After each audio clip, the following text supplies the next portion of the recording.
the thing about sports, it doesn't teach you just being healthy, being athletic, and having a game. You know, you learn to lose, you learn to win. Some learn to lose and win by themselves. If they miss the last shot or they miss the last touchdown pass, they miss it, they lose on their own on the ride home. Home is in their fucking brain. Or you learn how to lose and how to win as a unit, you know, as a team. That's why it's a team. We won the championship. You didn't win the championship. We won the championship.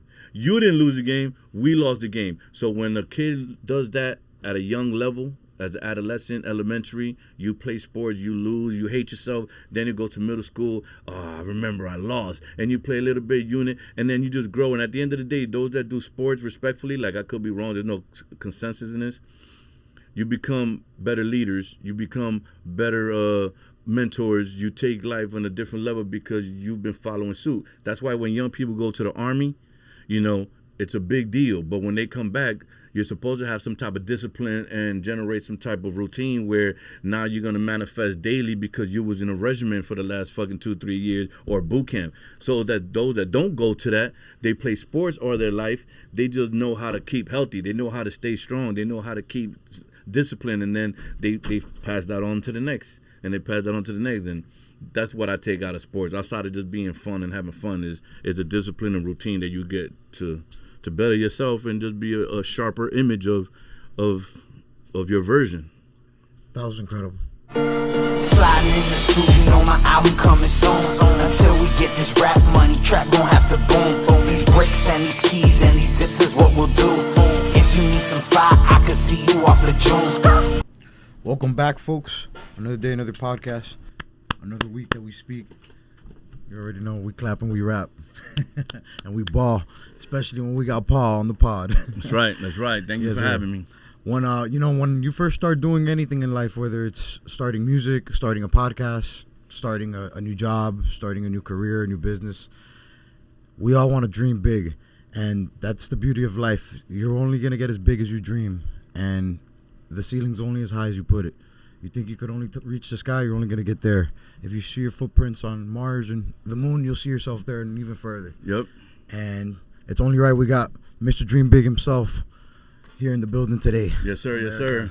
Thank you. I got a bunch of AKAs. The current one is Sports Chance and officially Dream Big. You know, for those that already know, Dream Big movement has been going on for years.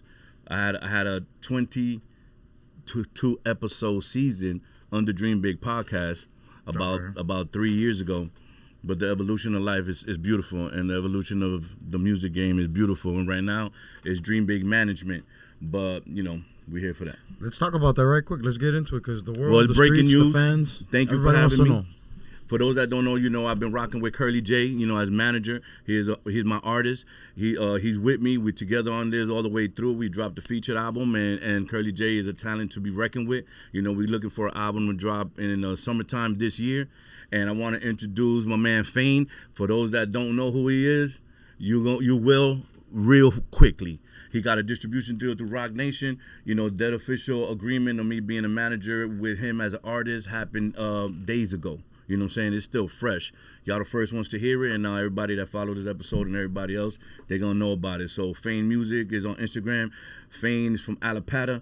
You know, Curly J's from Ghouls, and it's a two-man roster right now. I got a secret. I got a third secret, but we're going to hold on to that. But I just want to give shout out to my man Marco Double O. You know, that's something that we brewing too. So Dream Big Management has now 2 official artists and a third one pending. Developing a third one as well. Absolutely. Wow, so that's a lot to start off the rip, but the truth is, like you said, not just doing the podcast, but also being around this, you know, doing the Sports Champs thing, and then a big thing that I think was pivotal was the Miami Meets Miami that we were blessed to be a part of for episode 6. I think the 6th session was. Yeah. And that was incredible. So talk to me a little bit about that, how you were just telling me before we started rolling, how that opened a bunch of doors and led to this. So with the whole Crazy Hood Productions history, you know, with EFM being top dog and front face and a lot of facets of what we did at CHP with the mixtapes, parties, and promotions. Shout out to General. You know, of course, shout out to my brother EFN. We also started somewhat at the time was called the Record Pool. You know, DJs would come and collect new music. Promotion from, you know, record labels would come and drop off new music. Back then, you mean? Yeah. Okay. Yeah, they would drop off new music, white labels, anything to start promoting the underground artists to mainstream, or just promote current artists, new music coming out. What's a white label, Paul? White label is a pressed record that is not an official single, but it's circulating through radio, circulating through Unreleased DJs. type. So this is before like shit gets leaked. This would be a Absolutely. leak song that, before. that was the official leak, Oh, that's because cool. the only person that it came from the record label was to the promoter, and the promoter would walk around. There was before hard drives and shit, right? That's dope. That's dope. Yeah, before email, they'd That's walk crazy. to certain radio stations and hand over the label. EFN was in the mix, so he was getting a lot of white labels. And then when we started a record pool, we started getting a lot of music from promotion from record labels that we were promoting. So EFN curated a whole thing called Def Jam Wednesdays. That's when we were the Miami street team for Def Jam, and it was at Lincoln. Was it Marlin? It was at the Marlin in South Beach. It was at the Marlin every Wednesday. So to bring it back forward, Shout out Marlin Records. that did a lot of Marlin No, I Hotel. know. I'm just doing a wordplay. Shout out Marlin Records. Oh, shout out to Marlon Records. He's killing it. Shotty and Mowgli and everybody, right? And then years pass. You know, we have so many different lanes, so many different branches, and what we do is Crazy Hood. You know, you try to saturate the most effort to attack and do your thing. And now, full circle, the story for Miami Meets Miami is I came to this actual studio for Shotty listening. And previous to that, I went to a Javi Day. Shout out to my man Javi Day, 47 Republic. I went to one of their album listenings that I met Javi through my man Curly J, you know, so it's always some type of conversation. One door opens to another, one connection opens to What I another. noticed was Javi Day and his crew and his people was killing it. And I didn't recognize none of them. You know, I knew Javi, and I actually met him face to face that day. And then Shotty, of course, we've known for a minute. And then when I came into this room, half of the people I recognized, half of them I didn't. But Crazy Hood is known, respectfully, you know what I'm saying? Salute to everybody. And then I started thinking, damn, a lot of people doing music, a lot of people is working, a lot of people got passion for this. But why we not building? There's always that crabs in a barrel mentality, especially in Miami. But I feel after we did our 30th party, I felt like, nah, people listening to Crazy Hood, people listening to CHP, they see the value and worth of spending a conversation with one of us, let alone all of us at once, right? Shout out to the Grumpies, right? Because they have their own lane. So then I said, E, what do you think about this situation? And we started discussing, let's do Miami Meets Miami. You know, that's what I said in here with Apex and you guys. Great decision. And then E was like, cool, let's make it the right way. Let's present it the right way where it's not just open to the public and everybody sworn, because now all of a sudden there's 1,000 rappers. Which adds value. Oh, Right. We got a technical difficulty here.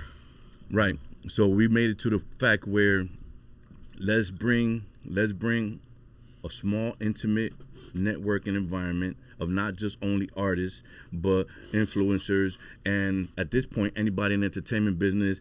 We even have professors from colleges, anybody, lawyers. We have people come in and shine. It's like the entertainment, the content creation space. And the best part about that was I made it where nobody knows anybody. So when a lot of people was like, yo, I want to go, y'all already know each other, respectfully. If I invite eight of the same people from that circle or that studio, where's the network at? We already know each other. So it was kind of almost like an all-star game. Yeah. You feel me? You got to get people, because all-star, you can only get so many people from, each side. You feel me? So it's absolutely. almost like, So the trust factor was, hey, you got to come alone and just trust me, it's going to be fun. Yeah. So people was like, yo, and people that I met through DMs and working, they don't know me, but they know the name Crazy Hood, they know EFN, and they know DreamChamp. So it's like, all right, well, this motherfucker you got to know somebody. I'm down, because I want to showcase what I do. I want to showcase what my part of Miami and what I have to offer. So people started showing up. We had 11 successful sessions. We had over 400 people show up on intimate moments. That's where Fane came into the picture, because I got up with Fane at the CHP party in Lincoln Beard. We connected, and nobody know our history, so that's going to be a story in itself. You know what I'm saying? So when Fane came through, session 1, Fane, I need you to come do your shit. In a heartbeat, I'm there. So Fane was there, Shotty was there, Mowgli was there, and the homie Scam. That everybody should know Scam by now. That was session 1. So what Miami Meets Miami ended up happening was so much conversation with so many different artists from so many parts of the city of Miami and more, that you see the cycle, you see the motion, you see everybody working. Not for nothing, I'm not gonna say it's because of Miami Meets Miami, but in 2025, how many people dropped albums already from January? Everybody's fucking timeline is a new album, a new video, a new single, everybody. And I like to say that's dope. And I like to say everybody's kind of a DreamChamp, Miami Meets Miami alumni.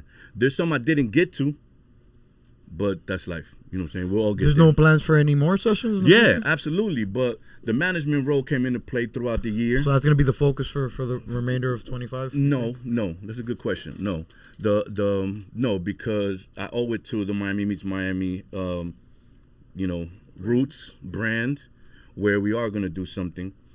But Curly J is my priority. Now Fane is my priority as far as management role, and I'm gonna give them everything and in accordance to how the schedule is gonna work and priority.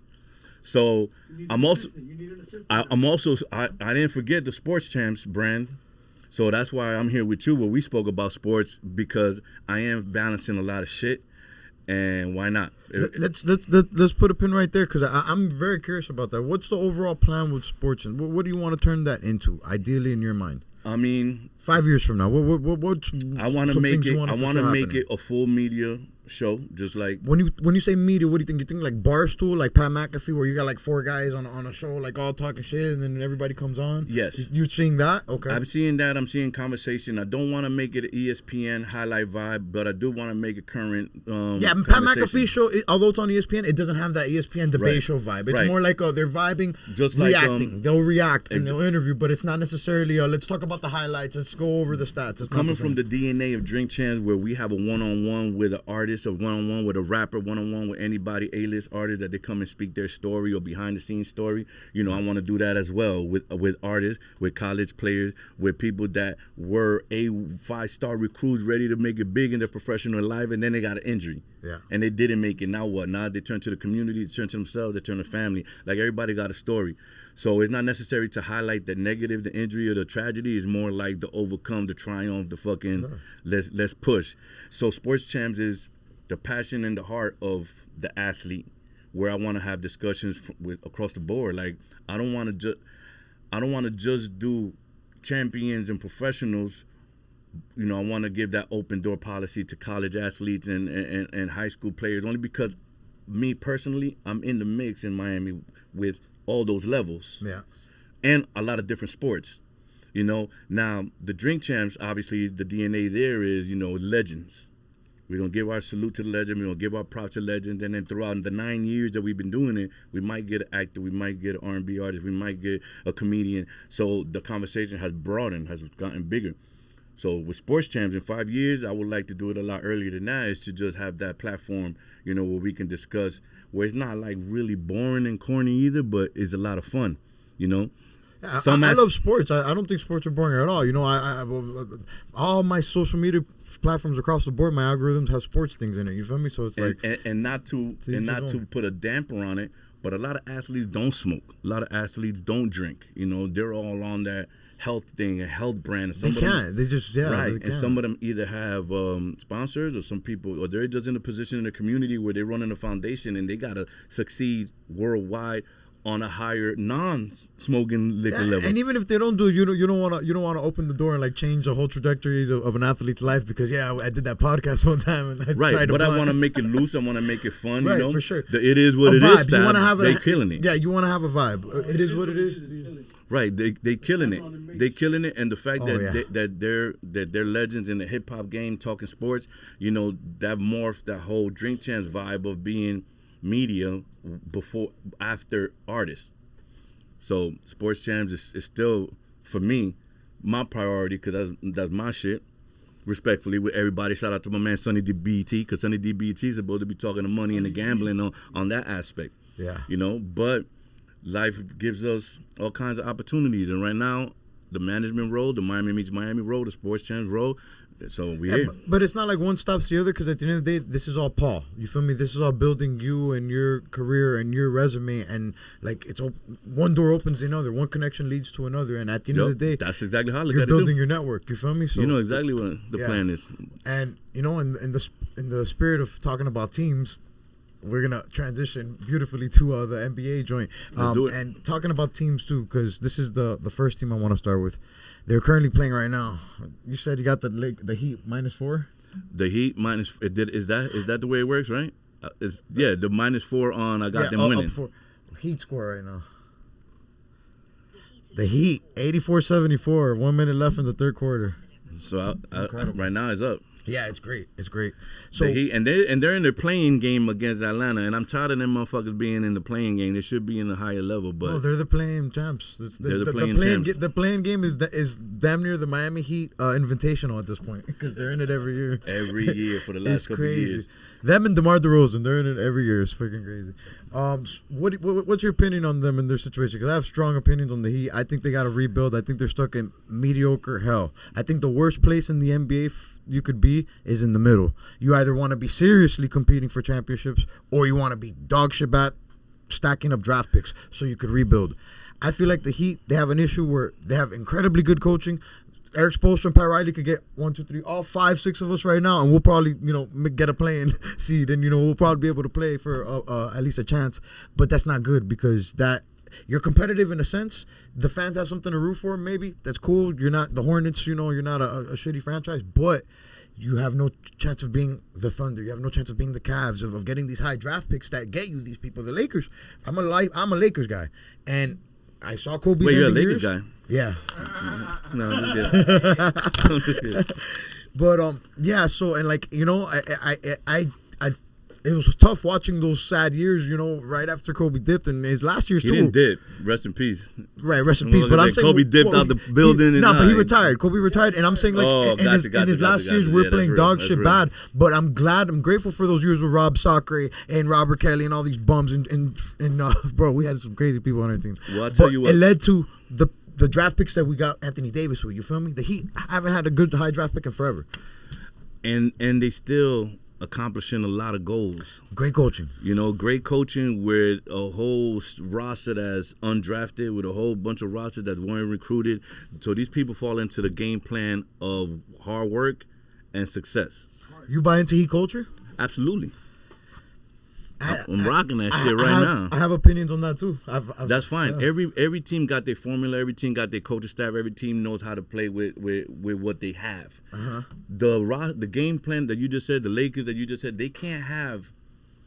Well, maybe they could, but they can't have a team of undrafted players and succeed the way they are. Their name is too big. Their tickets are too expensive. Like, their brand is too big. They have to cut the check to bring in the one in a lifetime player generation. Like, they have to do that. The Heat don't have to do that. You're saying the market being big affects the fact that you have to be competitive? The market being big, you have to be competitive? No. Because you're saying the big names, like you have like. Well, you said I believe in Heat culture. So the Heat culture is be a dog. You're called upon when you're called upon, and you gotta show and prove. So be ready, so you don't have to get ready, right? Is that the saying? Get ready, so you don't have to be ready. One of them is the same. Yeah. So anybody across the line and the bench, they're all gonna produce. They're all gonna work hard. Now, the only thing the Heat hasn't had that now they got this year, maybe last year, was a big man. We always undermanned, undersized. I like Ware a lot. Udonis, exactly. Udonis, his whole career, he was undersized. Mourning, his whole career, he was undersized. And who else we had? Grant Long, years ago. So now you guys we got had seven the big footers. three. You guys didn't even have a big man. You guys let Chris Bosh play center and Chris Joel Bosh, Anthony and Chris Henderson. Undersized. So for the last year, we had Orlando Robertson out of UNLV, and he was undrafted, but he's not here no more. But he was a 7-footer. And now we got Ware. And Ware is doing a thing as a young man. He's 19. He's incredible. I think that he should rebuild right now. Trade Tyler Hero, trade Bam, rebuild around him. Maybe keep Wiggins. Maybe trade him too for picks. Trade him all. Rebuild around Ware. I think Mitchell. You're I like completely Ware. wrong and all of that shit. I don't think we trade nobody. Well, trade some key players, but not Tyler, not Bam, and not Wiggins. We just got Wiggins. We won on that trade with Wiggins. We won on that trade with Wiggins. Jimmy left. I don't know. We like Jimmy, I like Jimmy. You know what be funny? Those Facebook memory posts be coming on when it's like 10 years ago. You know, where you fucking snitched on you, what you did 10 years ago. and there's a Facebook memory that came up, and it was me saying, fuck Chicago. I don't like Chicago, but number 22 is a motherfucker. Jimmy Butler. And it was a 10-year-old post. Yep. And I was like, oh shit, I've been rock. I forgot I was rocking with Jimmy when he was with the Bulls. But the point is, I think Jimmy gave us everything he could. Facts. It could have been more. Facts. But at the same time, I agree. His departure is always opinionated. You know, there's other ways to go about it, or there's other ways to just say, I can't do it, or you end the contract, you don't sign. But there's always some drama that the media wants to uphold, or that we see on the outside. No, I got to push back there, Paul, because there's a lot of players that leave teams and, hey, they get traded, y balabinga. Jimmy, he has a track record everywhere he's been, and I like his game, but that guy's a drama queen. And listen, I'm all for it. I'm a fan of ball. Not culture. Drama King. Yeah, shout out to Drama King, but shout out DJ Drama as well. But anyways, you know, he has a track record, and honestly, I'm surprised the Heat shit ended the way it did. I'm also surprised, you know, the Heat. Listen, man, I think Pat Riley's the main character of the NBA. He's been involved with like 19 NBA finals as a player, coach, staff member, all kinds of shit. Like, I think he's a legend. But I'm not going to lie. The Dame, not pulling the trigger on the Dame shit, keeping Tyler Hero, that was kind of crazy. And I understand Dame's hurt right now. Bucks look crazy. But I think that would have been a great move for Jimmy. I wanted Dame. I wanted Dame too. Dame's one of my favorite basketball memories. I wanted Dame. Is Dame's highlight. And he raps, right? Yeah, and he's the best rapper in NBA history. I wanted Dame. Facts. But if you look at the way it played out, Dame went to Milwaukee and then immediately got hurt. And it happens. But they've been looking good. Yeah, but when he looks healthy, I think the record's pretty good with Giannis and them healthy. No, hands down. And Dame would have changed the whole dynamic. And I was just having this conversation earlier this week, dog. The big issue, and I'm not a big Tyler Hero fan, but I feel bad for him, and I feel bad for guys like Devin Booker, because you got a shooting guard being asked to play point guard. He's never going to get his full level because he's got to serve everybody up. He's got to get everybody the ball and then still find his shot. But that's not their position. But that's the Heat culture. You got to be diverse, and you got to be ready. Make it happen. Yes, make it happen. Make it work. Yeah. Because while everybody know he's lights out, if he's handling the ball and delivering and facilitating to these other players, that opens up the defense. That opens up for somebody else to make a point. So it's not ideal. You know, I wish we had a. So if you had to pick 9 guys deep, like the Heat were the Gabe Vincent, Jimmy Butler years, where you have 9 guys that any day one of them could go for 20, 30. Would you prefer that? Because I'll be honest, I've realized now that I'm more of a traditional guy where I prefer my option 1, option 2, option 3, and we got our fucking role players. We got our guys that could make it happen afterwards. But I feel like the Heat don't have that. I think, you know why? Because if Jimmy scored 34, we could still lose. Or when Dwayne Wade scored 40, we still lost. Exactly. But if everybody scored 10, we win by 20. You know what I'm saying? So let everybody touch the ball. Let everybody play the game. We hit them from all angles, inside the paint, outside the perimeter. We hitting. So if everybody scores 10 points on the roster, you know what I'm saying? Yeah. Technically, not necessarily 10. Don't kill me on the math and shit. But if everybody scored 10 or 12, but the big man, let's say he gets 10 rebounds and he scored 4 points, he still did what he had to do. So if everybody spreads the stats, bro, we can still win. Yeah. You know? Let's say he, have a decent run in the playoffs this year. What do you want to see happen in the offseason for them, real quick? Is there a player you'd like to see move? Well, word around town is KD might make a move, even though he's a little older, but it's still easy money sniper. Yeah, KD's KD. KD can shoot it from anywhere, and he brings that dog mentality that the Heat also. There's certain players and certain times throughout the season where we're so plush and we're so luxurious being in the big city of Miami. You know, we need that dog, which was Jimmy in most sense, which was Udonis his whole career. That's a good point. You know, which everybody's always on we got brand, we got sponsored. I got to wake up tomorrow and do a commercial. I got to go to radio. Not talking shit about no artist. I mean, no athlete. You got to live your lifestyle. But where's that? Elbow grease, the blue collar. You know what I'm saying? We ain't had that. We needed somebody to come off the bench and knock somebody on their ass. That was Udonis. Yeah. Respectfully. Bam got a little bit of dirt, but then Bam He went worldwide, won an Olympic gold medal. Now he Night Off. I like Night Off. I think Davian Mitchell. He's young, but I think he can turn into something he's good. a man. So we need a dog. He has good intangibles. So who gonna have that dog mentality that'll generate throughout the entire roster, and then everybody. We had kind of that. I was gonna say Max Strus, but he was just a quiet dude. But he was lethal, bro. He was doing shit, and then Max Strus left. Yeah, streaky. He's still streaky. So. Yeah. So transitioning then from them, another team that I think this is the end of their dynasty, the Warriors, with Jimmy Butler. I've been preaching it since last year, since a couple years ago. That is the end of their yeah, I've predicted Clay leaving. I said it on the early episodes of this pod that wasn't gonna work out. He sure enough left. It's crazy. It's crazy because the year they won it, that was like the last year. I think the Jordan Poole getting punched situation was crazy, but. They had a great run. Watching that, they had a dynasty run, bro. They're a dynasty. Regardless if they end the way they end, it's still a dynasty run. There's only 3 or 4 teams that got it. What's your opinion on the Rockets Warriors first round? How do you think that's gonna go? I think the Rockets are gonna win that. Me too. I think the Rockets are gonna win that. Not to take nothing away from the Warriors. I see you, Marco. Not to take nothing away from the Warriors.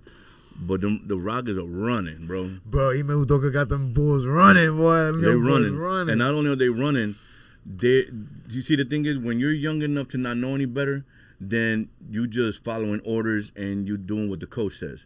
When you're in the game so long and you're such a veteran, you have a good coach you believe in. Right. Yeah. So when you're a veteran as the Warriors, when you have been as successful as the entire team in all aspects of just the game and outside of the game, Steve Kerr's on his way out too. Then you start doubting the coach. You start arguing with the coach. You start arguing with the players because you have an opinion. But you're a player. You don't have an opinion. You got to play along the team dynamic. Exactly. So the Houston Rockets, as young as they are and as inexperienced as they are, as a collective unit, they listening and they running the ball. Think about it. Everybody's inexperienced until you get experience. So you feel me? That is kind of a crazy point too. I'm pulling up the standings now. I wanted to do our bracket, pero we're kind of past that now. So yeah, Rockets, Warriors, we're in agreement about that. I think that's going to be one of the funnest series of the first round. Another really fun series, I think, is going to be the Nuggets without a coach versus the Clippers, who are balling right now. I think the Nuggets. Yeah? Yeah, the Clippers just can't get that hump. They just can't get over that hump. And the Nuggets. Music to my ears. Bro, and the Nuggets, they got Joker, bro. They got Joker. That boy's a problem. Yo, I've never seen nobody not care about basketball so much and be successful. Yeah. That's effortlessly, which is kind of impressive when he don't give a fuck. He does, but he don't. He makes it look like he doesn't give a fuck. What was it? What was the highlight I saw the other day? This was a perfect example of who he is. I think the coach. Did you see? Do you know what I'm talking about? Well, bro, I'll be honest, man. Every game of Jokic, he had at least 2 or 3. No, the players. coach. They won a game. I can't recall exactly which game, but they won a game. They did something well. He was getting an award, and the coach said here and gave him a chain, like the Miami chain, the Miami football chain. Oh, like a turnover chain? Okay. Yeah, I didn't see the chain. He gave him some type of like big link with and the coach was like, I want to give this to Joker. He did a great job. We're presenting Mike Malone before he got fired. Yeah. Damn. Here you go, and then he went. Oh, like he took the chain and just tossed it to the side, and everybody and life went on. But it's like, Joker. Even when they won the championship and he won the MVP, they're like, "What are you gonna do now?" Work. Go to my horses. Go to my horses. They were like, "No, you have one more game." He's like, "We got another game." Like, the dude is wild, and so he's gonna take it. They're gonna take it, bro. You good with the 30? Yeah. All right. I think they're gonna do that too. Even though the Clippers are balling, and I'm like I said, I'm a Lakers guy. I hate the Clippers, but ever since Kawhi went over there and they did the little Paul George thing and they did a whole commercial with trying LeBron and the Lakers, just ridiculous, dog. So I've been dying for that playoff matchup, and I ain't gonna lie. There were some years the Lakers didn't. Come. Paul George, a man. I won't be mad if he like come Paul to Miami. George? Pandemic Pete? I'm a huge fan of Paul George. Even with Indiana. I like his podcast. I don't know. Even with Indiana, like when he was a young That was his dude, best. That was his best. Yeah, when he was a young Paul. Yeah. He had a dog mentality. He was up. Those years against LeBron were crazy. And that little squad with Lance Stevenson, those great memories. I thought Roy Hibbert, that was a crazy team. So I'm a fan of Paul in every way. Like he's never shown any less effort It's just, the game takes a toll on you, bro. Yeah. And what's your opinion on these number one seeds that I feel like kind of marry each other, the Cavs and the Thunder? Both young teams, young Bulls, not a lot of experience, but crazy records, dominating all year long. But I like to think of teams like that, like the Hawks. That's All-Star Hawk team a couple years ago.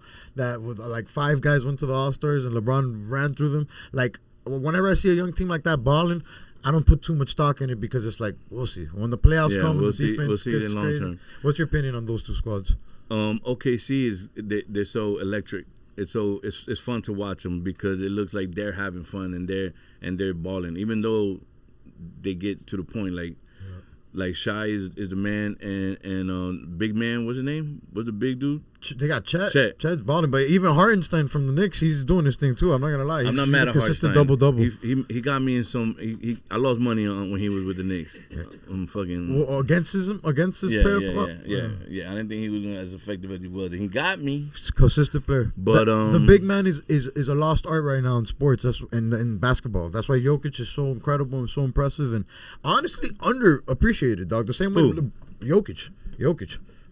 I think Jokic is underappreciated because the big man. You feel me? The big man in What do you sports. mean? He got fucking like 3 MVPs. I feel you, but the fact that you can't get any more fucking my respect dad than doesn't that. even know Jokic's first name. Like, you feel me? It's like, okay. There's a lot. Like, he's still slept on, and I feel like in general, like. Okay, what slept on? What does that mean? Like nobody says his name in a rap song? That's a good point. Maybe if they did say his name in rap songs more often, then I guess it would transition into the overall populace, the overall because popularity. as a big man, he's won championships. He's won final awards. He won MVP awards. He won defensive awards. I mean, how much? You got him as MVP this year or SGA? SGA.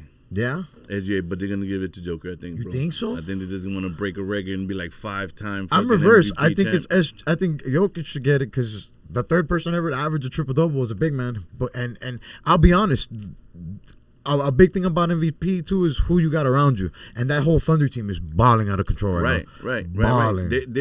They're like a similar Houston team, but with more. I feel more firepower, More and a bit more experience too. Because Caruso's on there, though. Caruso's the man. I'm not mad at him. He doesn't even play. I know he's a Laker in DNA. They don't. But even he's a play hothead him. too. They can't get too many technicals off of him and shit. Yeah. But just this, yeah. And dog, their coaching is good. I think coaching is a huge deal too. I think coaching. What is was good. the other team? The other you said OKC. Cavs. I mean Donovan Mitchell's still the man though. You like Mitchell? When that whole Mitchell to Miami. Oh. I posted, he ain't coming.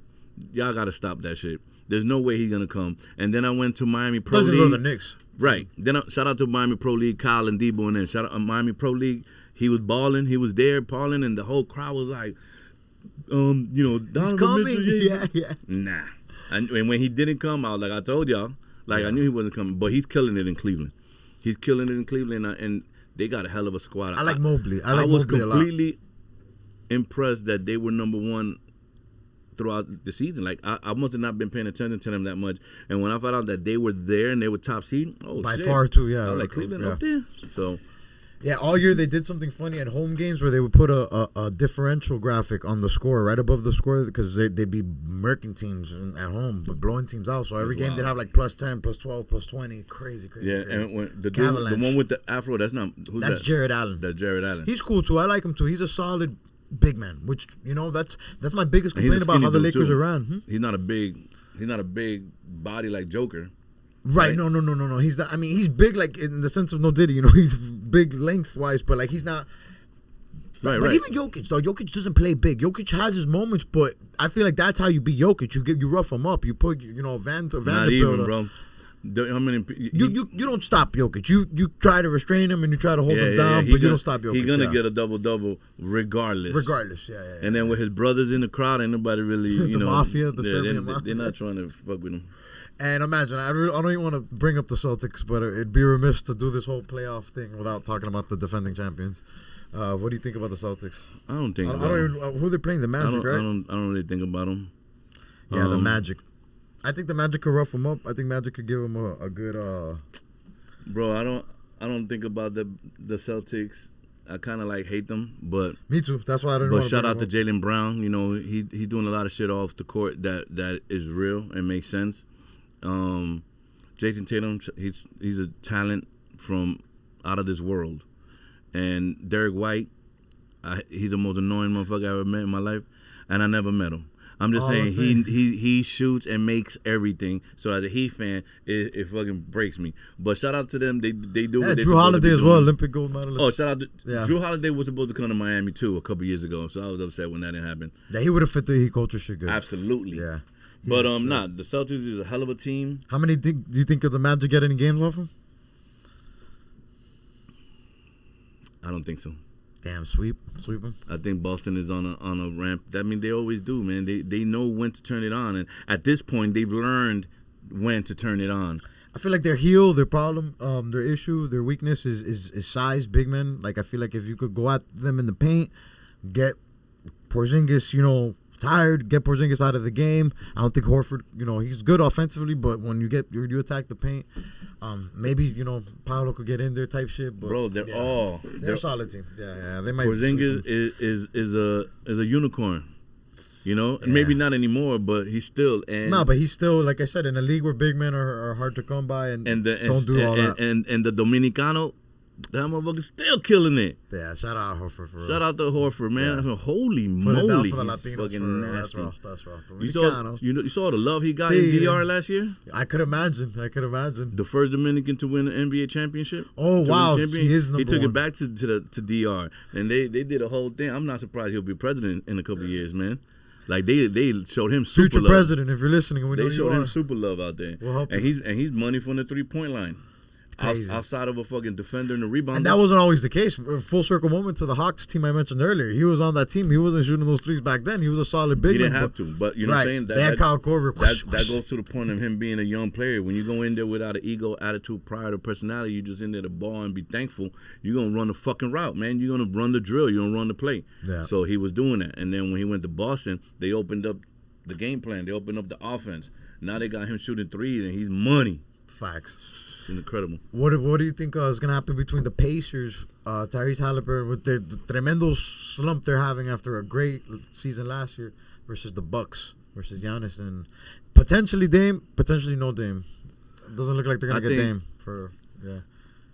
Oh, that's a good question. All right, so let me think. I want to say Bucks is going to take that in 6.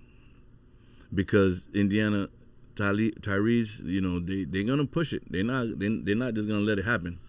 They're overdue. I think they're overdue. I think they've looked bad all year long. I think this will be the time they get it together. And the Bucks, or it could just be a shortcoming and they're not gonna get it together, and then Bucks take it.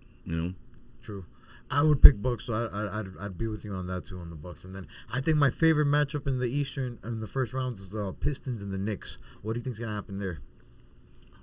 Knicks is on. You think so? Yeah. Knicks tape? Yeah, the other Dominican, Karl Anthony Towns. The cat? He changed his whole game when he made that move to New York. I mean, They won the trade. I think they definitely won the trade. That's crazy. Absolutely, bro. Yeah. He is a dominant big man in the game ever since he went to that fucking team. Talking about that prototype and he's a big Knicks guy. Yeah. I mean, there's Knicks fans everywhere around me. I'll be honest, man. I think the Pistons are my dark horse team, though. I think the Pistons might take it from the Knicks, dog. I think the Pistons might take it from the Knicks. Shit. Kind of another full circle moment to like the thing about the Heat that we're talking about, where the Knicks have this thing where they got so many ballers, like. Brunson's good, Cat's good, OG Anunoby gives you 50, and then he drops 10, 7, and 8, like in the next 3 games. It's like, you don't know. Josh Hart, I love Josh Hart, one of my favorite players on that team. Josh Hart is a talent, but I feel like there's always he's always like I don't talk negative, but there's other players that I would give the props to in what they do. Like Brunson or everybody else. I'm just not a Josh Hart fan in the sense of him being effective. He is a great talent, but when people talk about Josh Hart, respectfully, I'm like, he's good. He fits the role and he gets them where they need him. He's an incredible role player, and he does any role you need on a given night really good. And do you think they missing out on the one that left, Vicencio? Oh, Dante DiVincenzo? Nah, to be honest, nah, because you got Miles Bridges, you got OG Anunoby, you got a bunch of guards, and and even though, like I said, OG plays like the wing damn near. So you got a bunch of guys doing that. He's just another dog.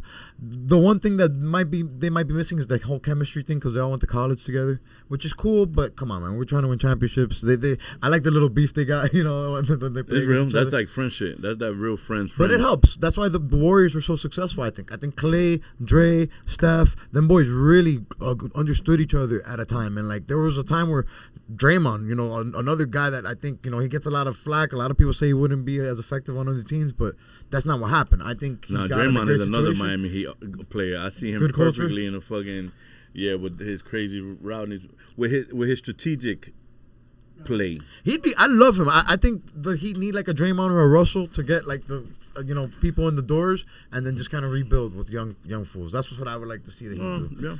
To be honest, but I think the Knicks they just got a lot. That might be an issue. Paralysis by analysis is something we say in sales, where you don't want to give somebody too many options. You give somebody 50 flavors of ice cream, they don't know which one to pick. You give them vanilla or chocolate, is one or the other. You quick back and forth.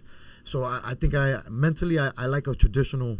Hey, this is our number one option. This is the guy that's going to ball out every night. If it's a bad night for him, we got number 2, then number 3, and then after we got, whatever.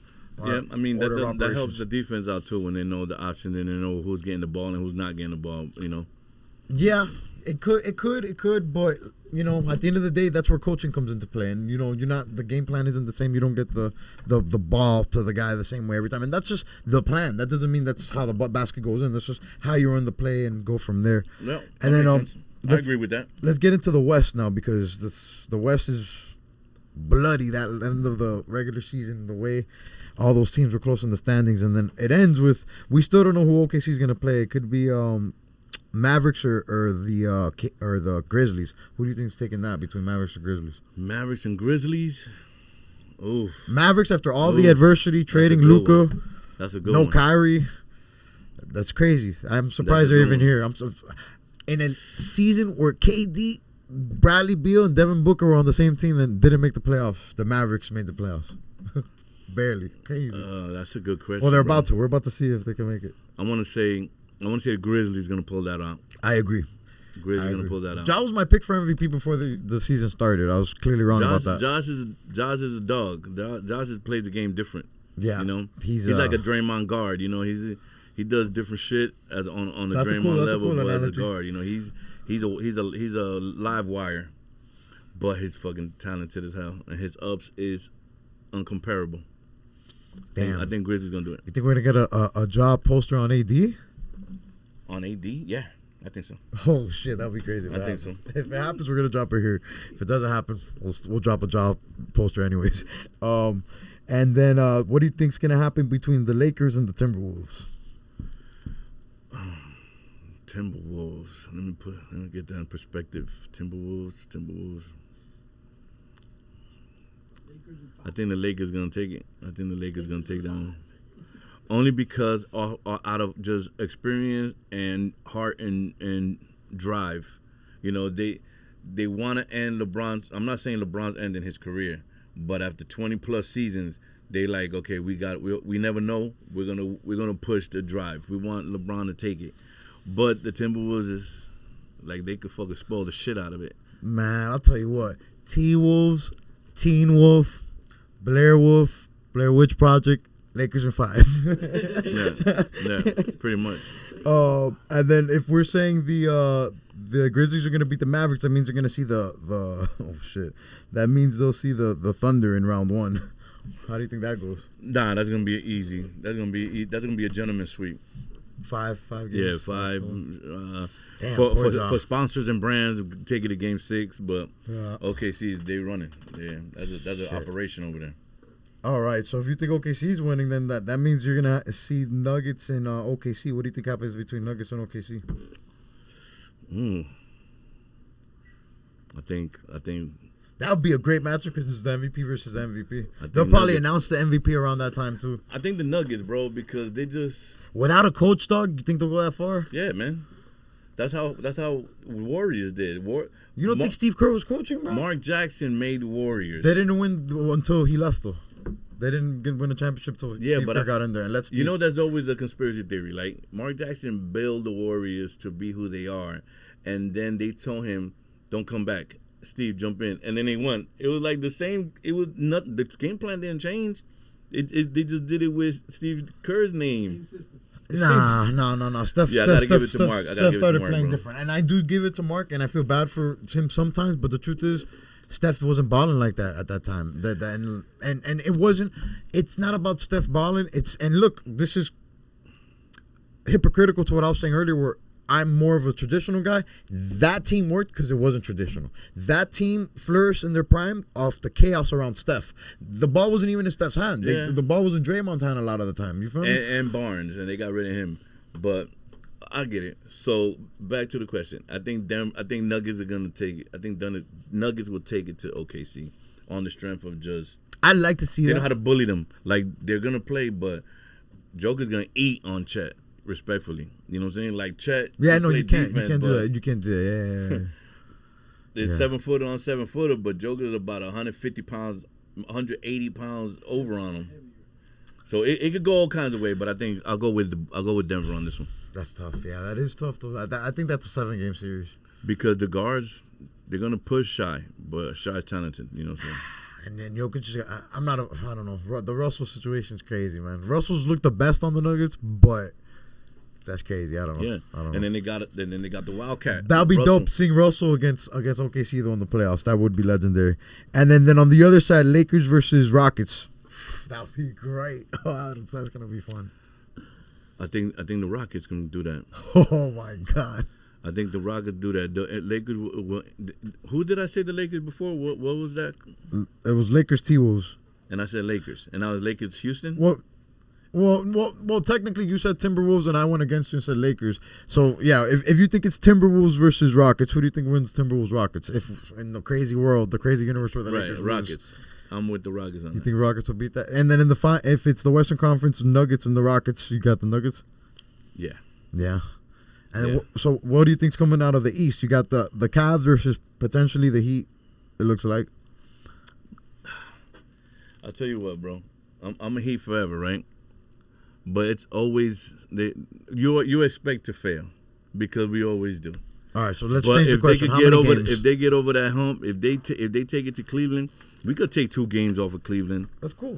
But it's for some reason, bro. It's like it's just in our fate. You know, it's almost like the Jets. You know what I'm saying? Like you talk all that shit and then we fucking just. Oh wow. All right, see y'all next year. Murphy's Law. Yeah, you keep saying something. We love it. Happen. We love it, bro. You know, I thought it was me. When I post shit, we lose. When I don't, we win. I stop posting. I'm like, maybe it's me. Out of the whole entire world in this galaxy, I think it's me, so I don't post. It's called main character. Into afterwards, and then I salute them. But today's game, I posted and I was like, we're getting it done tonight. Check the score. Where we at with the score? Let's figure out. It might be over right now. Let's see. Oh. Heat score. 103-104. That's crazy. Final? 12 seconds left. Who's up? Keyed up 1. That's pretty incredible. Wait, what is it? 103-104. Yeah. With 12 seconds, and I said he about 4. He said he -4. Yeah. What? That's crazy. Low-key kind of wanted to go to overtime so they could get that -4. But let's say Cavs beat the Heat. Shout out the Heat. So then Cavs and Nuggets. Well, before that, you think Cavs are going to go straight to the finals? Oh, wait, who they play? Essentially, if we think Giannis is going to beat the Pacers, it would be Cavs versus the Bucks. Oh, that's a good one. Yeah, that is pretty far.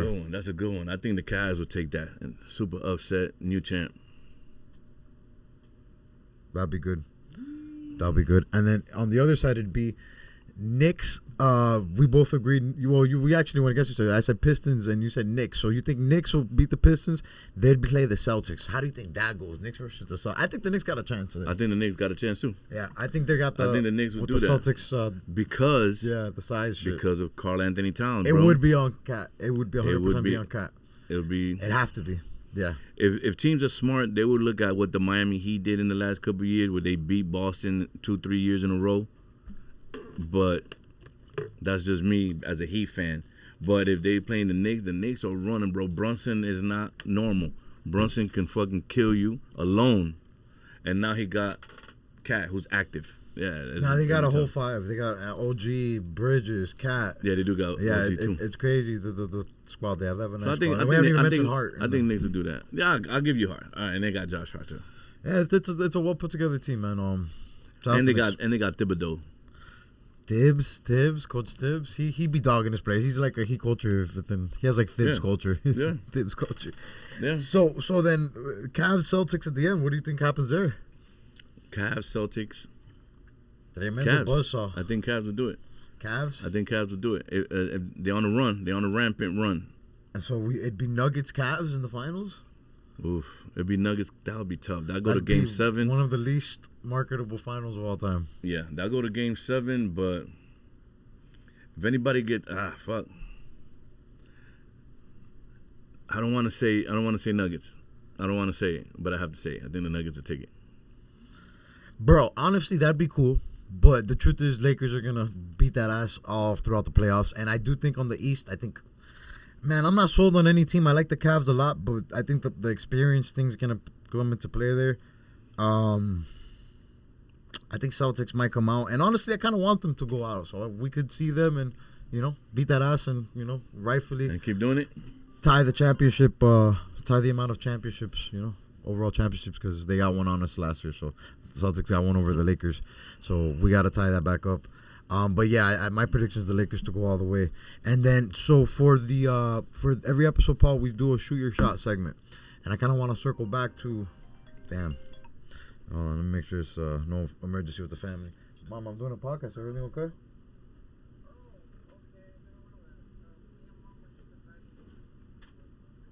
All right, love you, bye. All right, make sure the house isn't on fire or something. So every episode we do a shoot your shot segment. And like you said, eventually we'll come back to the Miami meets Miami thing. What are some people you'd like to invite to Miami meets Miami, or just in general you'd like to work with, and maybe get your artists that you're working with and collabs with that you haven't maybe connected with yet? Somebody you'd like to put on wax that you haven't. I know you've That's a good rubbed question. shoulders with a lot of people already, so I'm sure that list is very small. But if there's anybody out there that you haven't maybe had a chance to reach out to or connect with, maybe you'd like to reach out to them. If not for maybe your artist, maybe something from Miami meets Miami, like you said, something on your side. As far as an artist, damn, there are a couple people out there that I have in mind, but I can't. I'd be 100 with you, bro. I don't know their names. I don't remember the names. Well, I'm gonna for the edit. You'll get back to me and be like, them. So okay, you have okay. some time to think of it. So I know there's this rush. one female artist. Y'all should know her. Christy, I think her name Christy is. V. Yeah. Oh yeah, shout out Christy V. Episode 10. Yeah. She actually confirmed yes, but we never did it. But there's a couple artists out there. I wanna touch on female artists. Respectfully, no fucking sexual assault. I don't want to touch them like that. I'm just saying. Oh shit. I want to bring in some female artists because you could tell somebody that raps. You could tell somebody that is a passionate artist. You could tell somebody that it's hip for them at the moment and it's trendy, And then the women, for some reason, they coming, bro. They like.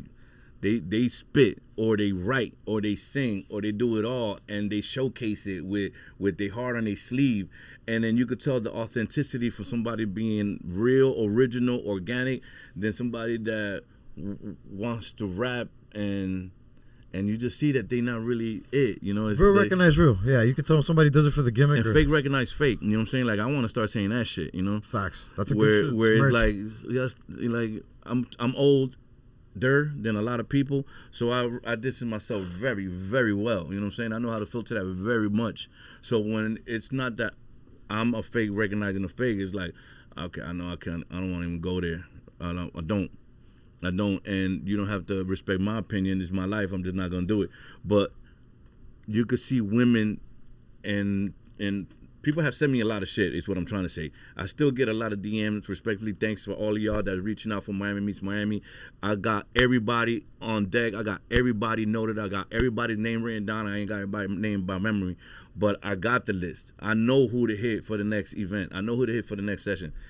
And the women are coming with their shit, bro. And respectfully, not to take none of the women from no guys, but it's like we did a lot of art. We did 400 people last year. Let me see how we could bring in different talent where it's women. Yeah, an all women Miami session would be super cool. You know, and then there's a lot of artists. I mean, let me think of something. I mean, a shameless plug. You know, I got to bring Fane and Curly back into that only because Fane came in January, so he missed out the whole rest of the year. He didn't miss out. He just wasn't there to meet a lot of people throughout the year. Even though he came back as a second guest, you know, an appearance-wise, and then he brought Vega. Shout out to fucking Vega, because Vega killed it in that session, you know. And then Curly J, he ain't have a showcase. He was a fly on the wall, soaking up the game, listening to the game all year, you know. And paying dues. Every event showing up. So, I mean, outside of Fane and Curly, of course, you know, I know there's people working. You know, shout out to Choco Valens. Like, I know he's putting out work. I know you make music, you know what I'm saying? Yeah, a bunch of rock. I know you make music, so to bring a different diversity of, it doesn't just have to be hip-hop, bro. You know? Like, we had my man Nick. We had my man Nick Rod. Nick Rod came through, and he had a percussion set that I thought it was going to be like a whole band set. Nick Rock, like rock and roll? R.O.D. R.O.D., Nick Rod, okay. Nick Rod, and he came through and played, what was it, Jay? He had a keys. Yo, he killed it, you know. Shout out to MJ with Guns Over, you know what they called? Guns Over. Guitars Over Guns. Thank you, sir. Great name. You know, shout out Nick as well, King of Kendall. Yeah, Da Vinci, but you know, his partner that came through, MJ, she killed it. She spoke on the community. She spoke on that. So I would like to bring her back because she was a guest for Da Vinci. Dope. Like Da Vinci came and brought her to say, "Hey, as Paul, a plus one, right?" Yeah. But she needs her own shit too. So that's cool. I do have a list of people, bro. I apologize for not. No, I'm gonna get back to you for the edit. It's yeah, all good, though. We'll get that. I didn't tell you before. We can get that. That's what the segment's for, bro. And then every episode we ended with a draft. I have this game I've played on every episode so far, except for one. It's the Big Three draft, and of course, DreamChamp Sports. You're the sports guy. This is the sports episode, a huge sports themed episode. I want to pick the best athletes of all time. The best athlete of all time? Athletes. So we get 3 top picks, but it's a draft. So whoever you pick, I can't pick. Whoever I pick, you can't pick. And we go back and forth. One at a time. So you get the first pick. And we can look at your pick could be about everything, but what I have in mind for this draft is like all across the board. You feel me? Like and it's your pick. It's your favorite athletes, your top 3 and you feel me? But we're going to go one by one. So there's a chance I steal one of your top 3. You might have to switch the plan here. Who would be your number 1 athlete of all time? Mike Tyson. Tyson. Wow. That's a crazy pick. It's a crazy pick. That's great. That's awesome. Mike Tyson. He's the one. Yeah. He's one. I'll see your Iron Mike with a black mamba. Shout out to Kobe, man. R.I.P. my dog. Okay.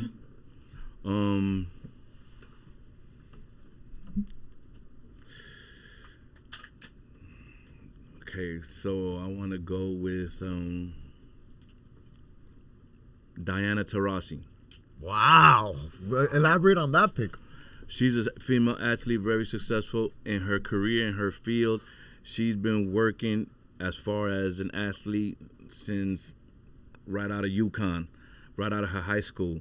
And she's the only WNBA, let me say that right, the only WNBA player and female basketball athlete to win 6 gold medals. If those don't know, the Olympics is every 4 years.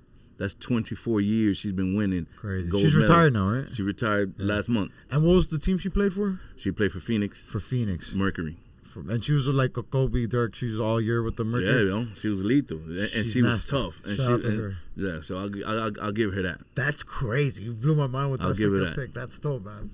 You know, it's not just accolades, award shots, and everything. You know, she was a leader. She's one. And that's what I had in mind for this athlete draft. Not just the sports accolades, but what they stand for behind that. You so right now I got Mike and Diana. That's great. My 2, man, you know what? It's a guy I didn't like for most of his career, dog. And it wasn't until I seen the 28-3 comeback with Brady, and I was like, damn, there's something going on here. This has been too long.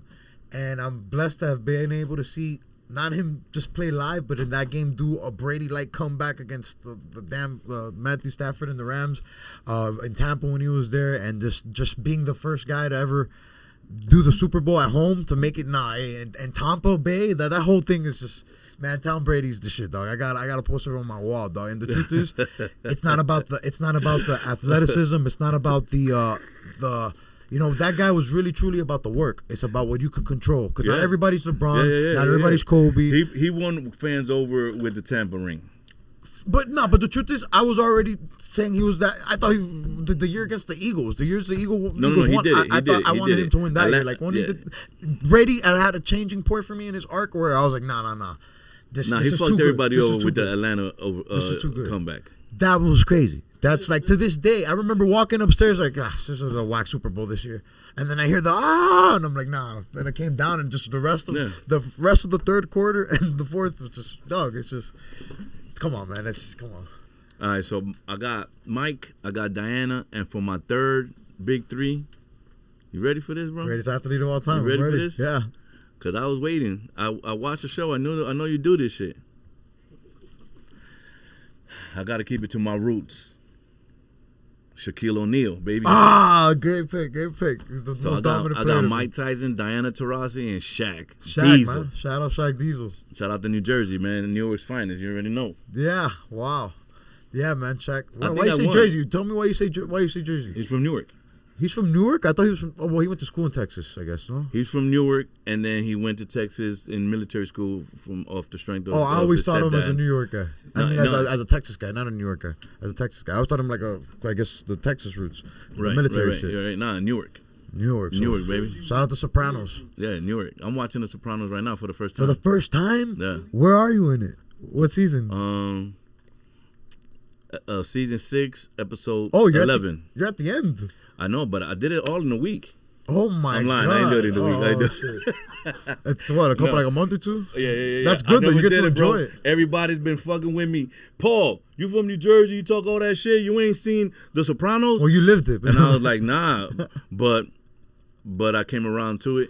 And I took off. I said, nah, okay, I gotta finish this and watch this whole shit. No, that show's aged well though. Like if you watch that today, it's like a 20-year-old show. It's dope. It's dope. I didn't even realize it was that far back, bro. When they said, how come you ain't watch it? I was working. The Twin Towers come out in the intro for like the first 2 seasons, and when Tony's driving, you see the Twin Towers. That's how old the show is.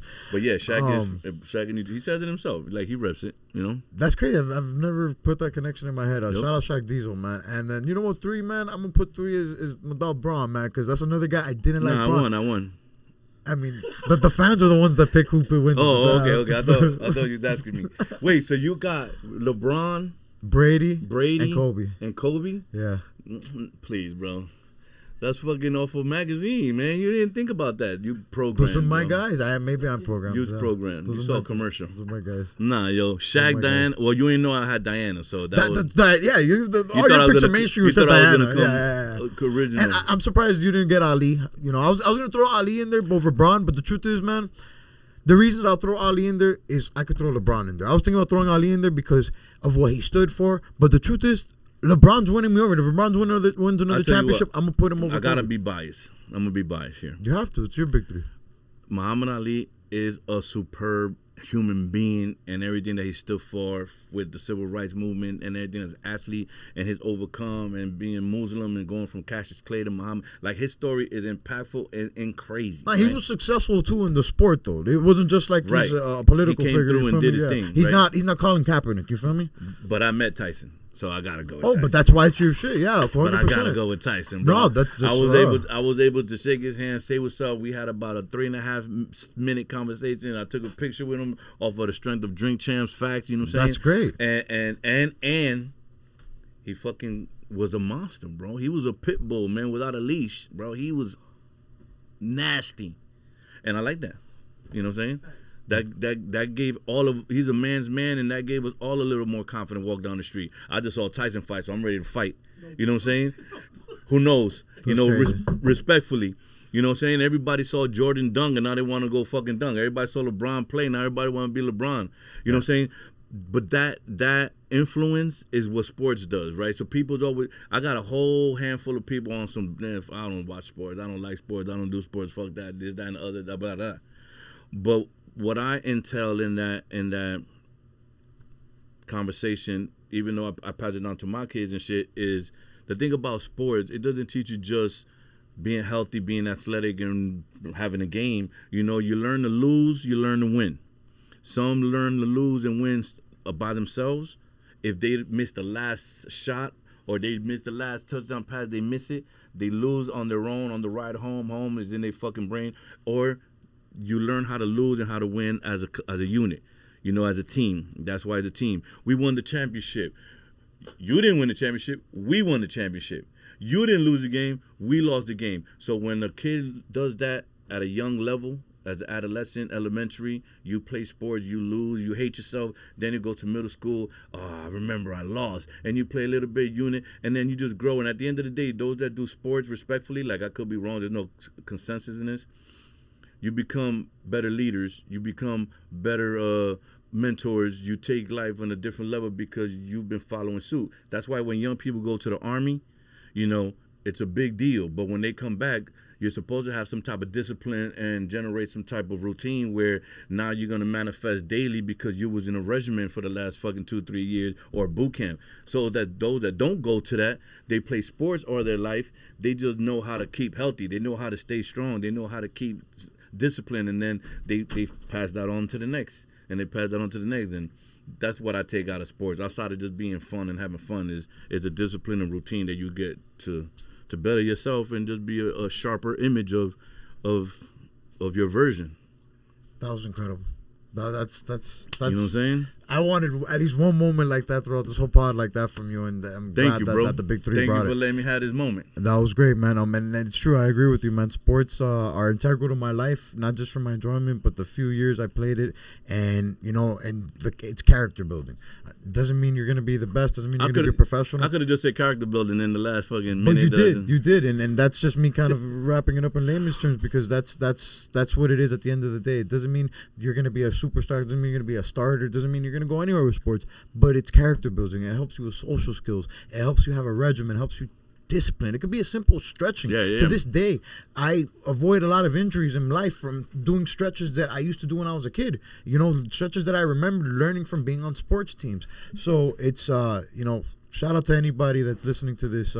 I can't wait. I hope one day I'm lucky enough to have kids because I want to put them through all sports and just challenge them to do everything until they figure out something that I like this. This is clicking for me. You feel me? I like for them to sample everything just to try it out. One season and everything I might make them do. So they're just constantly in it. And Paul, we end every episode with a message for the people. That was a great message right there. But if you got anything else, of course, Dream Big Management. A lot coming on the way. You're gonna see another episode coming soon. Is this the shout out part? Can I just wrap it up? This is the message for the people. Yeah. All right, y'all.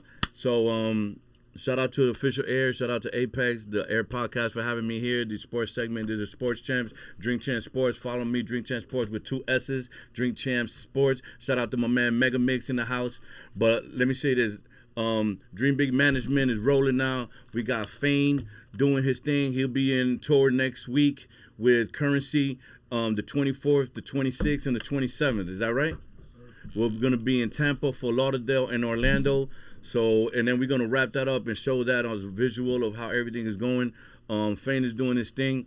Pay attention to that. We got Curly J with the featured album that we dropped in January. He's coming up with an album called Raise the Stakes in summertime. We're looking at the end of July, but there is no disclosed date. So stay tuned to Curly J and Fane under the Dream Big Management. Shout out to my Crazy Hood brothers. Shout out to my DreamChamp brothers.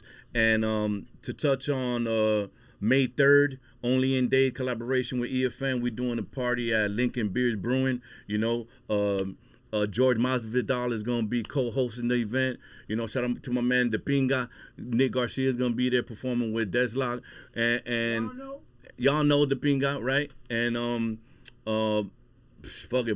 Fane's going to be performing. Curly J's going to be performing. So the ball is rolling. You know, shout out to the Grumpy OGs. They doing their thing. And shout out to my man Marco. Marco is a hidden gem, but we working on it. You know what I'm saying? Y'all gonna hear about Marco pretty soon. Marco from North Miami Beach. You want to say North Miami Beach or Miami Gardens? Miami Gardens. Marco, Double O is gonna be something different, but we coming on that level. You know, we're hitting all different levels. We're hitting all different levels on that music. What else we got that I'm forgetting? We got Vivo was tomorrow. It's tomorrow, but we got Vivo with Javi Dade and 47 Republic performing. Shout out to them because they reached out You want to do a take like, level. wow, that show's lit yesterday. You want to do a take like that? Yeah, and DJ Craze will be there doing his thing, and the unforgettable Mayday crew will be there. Shout out to Noms, Recognized, and Mr. Burns. They always doing their shit. And as well, just to wrap it up with my brothers, my Crazy Hood brothers, EFN, Drain, also Landy, DreamChamp. Vibe House, Landy, the shit with the weed smoke shit, the Vibe House with Caesar. Y'all killed it. That event was dope a couple weeks ago. And Garcia, right now he's doing his thing. Garcia's first feature film is dropping April 26th. April 23rd. Damn, I'm gonna have to get back with y'all. April 23rd. It's called Shadow. Fuck. Hold on. I want to get this right. Because Garcia deserves it. We'll be right back. Oh, he's gonna kill me. Shaky Grounds. No, don't worry. All right, ready? We're gonna cut this out, yeah. And shout out to my man Garcia. He got his first feature film coming out April 20. It's called Shaky Grounds. Y'all stay tuned to that. That's a hell of a movie. And just to wrap it up. You saw it already? Before you got like an early I can't say if screening? I did or if I didn't. Okay. But we'll find that off camera. Yeah, and look forward to Curly J's interview with Demon Low 305 coming out, and the 305 Hustle interview with Curly J's coming out. And we just putting it together, bro. We working, you know what I'm saying? Brick by brick. We're gonna get it. Brick by brick, week by week, episode by episode. Thank y'all for tuning in. We'll see you next week. Peace. Dope. Sliding in the studio, my album coming soon. Until we get this rap money, trap gon' have to boom. These bricks and these keys and these zips is what we'll do. If you need some fire, I can see you off the June.